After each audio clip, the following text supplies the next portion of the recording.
High friends, welcome back to my channel.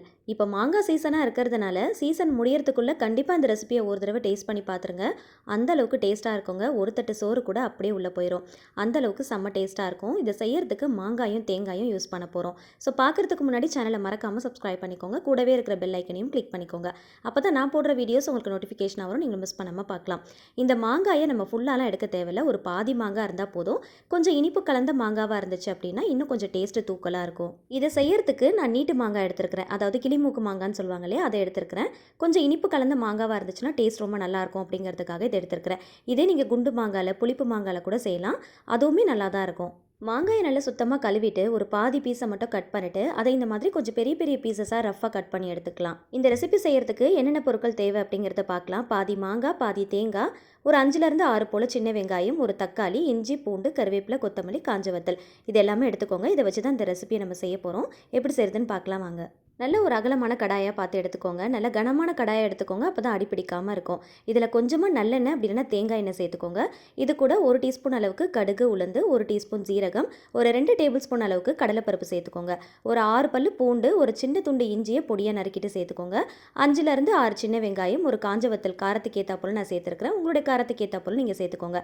ஒரு தக்காளியை நல்லா கொஞ்சம் பெரிய பெரிய பீசஸாக கட் பண்ணிட்டு சேர்த்துக்கோங்க. கொஞ்சமாக கருவேப்பிலை, இது கூடவே கொஞ்சமாக பெருங்காயத்தூளும் சேர்த்துக்கலாம். சேர்த்துட்டு லைட்டாக வதக்கி விட்டுக்கலாம். இதை ரொம்ப போட்டு வதக்கணும் அப்படிங்கிற அவசியம் இல்லை. ஓரளவுக்கு ஒன்றும் பாதியமாக வதக்கினாலே போதும். ஃபுல் சிம் ஃப்ளேமில் வச்சு வதக்கிக்கோங்க, இல்லைனா அடிப்பிடிச்சா மாதிரி ஆகிடும். அதே போல் எண்ணெயில் சேர்க்குற கடுகு உளுந்து ஜீரகம் கடலைப்பருப்பு இதெல்லாம் பார்த்தீங்கன்னா கரிஞ்சு போகாமல் இருக்கணும். அதே சமயத்தில் பொரிஞ்சு வரணும். அப்போ தான் வந்து இந்த ரெசிபிக்கு நல்ல ஒரு டேஸ்ட் கிடைக்கும்.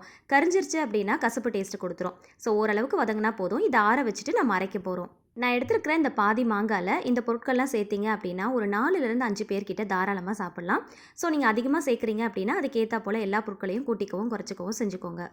இது நல்லா ஆறுனதுக்கப்புறமா மிக்ஸி ஜாரில் சேர்த்துக்கலாம். கொஞ்சம் அகலமான பெரிய மிக்ஸி ஜார்லேயே சேர்த்துக்கோங்க. அப்போ தான் அரைக்கிறதுக்கு வசதியாக இருக்கும்.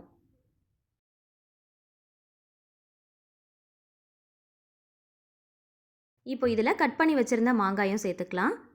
இதுக்கு ஈக்குவலான ரேஷியோவில் தேங்காயும் சேர்த்துக்கலாம். இதையும் பொடியாக நறுக்கிட்டு சேர்த்துக்கோங்க. ஒரு கைப்பிடி அளவுக்கு கொத்தமல்லி இலைகள் சேர்த்துக்கலாம். இப்போது இந்த ரெசிபிக்கு தேவையான அளவுக்கு கொஞ்சமாக கல்லுப்பு சேர்த்துக்கலாம். இதை நல்லா வந்து கொரகொரப்பாக அரைச்சி எடுத்துக்கோங்க. கொஞ்சமாக தண்ணி விட்டு நல்லா கொரகொரப்பாக அரைச்சி எடுத்துக்கோங்க. ரொம்ப நைஸாக அரைச்சோம் அப்படின்னா நல்லா இருக்காது. ஸோ அதனால் இந்த மாதிரி நல்லா கொரகொரப்பாக அரைச்சி எடுத்துக்கோங்க. ரொம்ப தண்ணி ஊற்றிட வேண்டாம். கொஞ்சமாக தண்ணி ஊற்றி பார்த்து அரைச்சிக்கோங்க. இது அப்படியே வாழை இலையில் நல்லா சுட சுட சாதம் போட்டு இதை அப்படியே ஒரு 2 கரண்டி அள்ளி வச்சு கூடவே கொஞ்சமாக நல்லெண்ணெய் அப்படி இல்லைன்னா நெய் ஊற்றி பிசைஞ்சு சாப்பிட்டீங்க அப்படின்னா அவ்வளோ டேஸ்ட்டாக இருக்குங்க. கண்டிப்பாக ட்ரை பண்ணி பாருங்கள். இதுக்கு குழம்பு சைடிஷ் எதுவுமே தேவையில்லைங்க. இதை அப்படியே போட்டு பிசைஞ்சு சாப்பிட்டாலே போதும். அவ்வளோ டேஸ்ட்டாக இருக்கும்.